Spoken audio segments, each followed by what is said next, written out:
পরবর্তীতে 24 আন্দোলনটা হয়েছিল একই কজে, কিন্তু আমরা এখন দেখতে পাচ্ছি যে এই ডেমোক্রেটিক যে একটা যাত্রা, এই যাত্রার পরে যেখানে 24টা মানুষের সামনে অনেক বড় হওয়ার কথা ছিল, কিন্তু বাংলাদেশে 24-এর যে গণ অভ্যুত্থান জুলাইকে নাই করে দেওয়া হচ্ছে।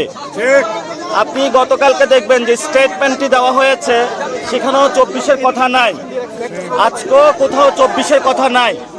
তা আমরা যেটা বলবো, যদি সংস্কার পার্লামেন্টে বাস্তবায়ন না হয় সেটা মাঠে গড়াবে এবং রাজনৈতিকভাবে সেটার ফয়সালা হবে। বাংলাদেশে সংস্কার বিচার হতেই হবে। আপনারা দেখেছেন বিচারপতি মানিক, ইনু মেনন, যারা শেখ হাসিনার বৈধতা উৎপাদন করেছিল ভারতের সাথে মিলে, তাদেরকে বিভিন্ন মামলায় জামিন দেওয়া হচ্ছে। গতকালকে শহীদ মিনারে জয় বাংলা স্লোগান দেওয়া হয়েছিল। আমাদের এখনো বিচার হয়নি যারা শহীদ ফ্যামিলি এবং আমাদের যারা আহত ভাইয়েরা রয়েছে, তাদের এখন আমরা বিচার বুঝে পাইনি। এমত অবস্থায় যখন জয় বাংলা স্লোগান হয় এই সরকারের তত্ত্বাবধানে, তখন এটা আমাদের আশঙ্কা সৃষ্টি করে যে ইলেকশনটা ইন্ডিয়ার সাথে একটা নেগোসিয়েশন করে হয়েছে এবং আওয়ামী লীগের সাথে নেগোসিয়েশন করে হয়েছে। ফলে আমরা সরকারকে আহ্বান জানাবো এই জায়গা থেকে সরে আসার জন্য। যদি সরকার এই স্ট্র্যাটেজি নিয়ে থাকে যে আওয়ামী লীগরাও মাঠে নামিয়ে দিয়ে অন্যদেরকেও মাঠে নামিয়ে দিয়ে আপনারা দুইজনে হলে গৃহযুদ্ধ করেন, আমরা সরকারের ওই ফাঁদে পা দিব না।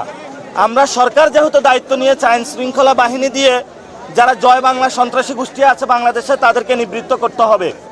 সরকারি দায়িত্ব নিয়ে সরকার যদি নেগোসিয়েশন করে তাদেরকে বলে দিবেন, যান আগের দিন বাগে খেয়ে ফেলছে, নেগোসিয়েশন হয়ে গেছে, এখন ক্ষমতায় আসছে, আপনাদের জয় বাংলা আপনারা রাখেন, এখন বাংলাদেশ জিন্দাবাদে চলবে।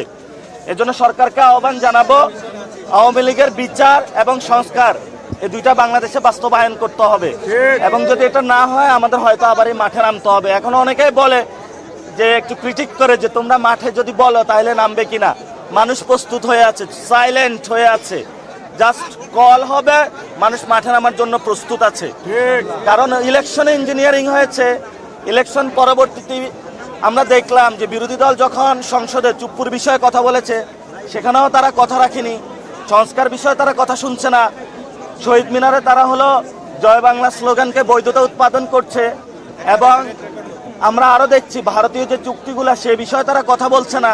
তো তাহলে তো আমাদের রাজপথ ছাড়া কোনো উপায় নাই, আমাদের রাজপথে যেতে বাধ্য হবে।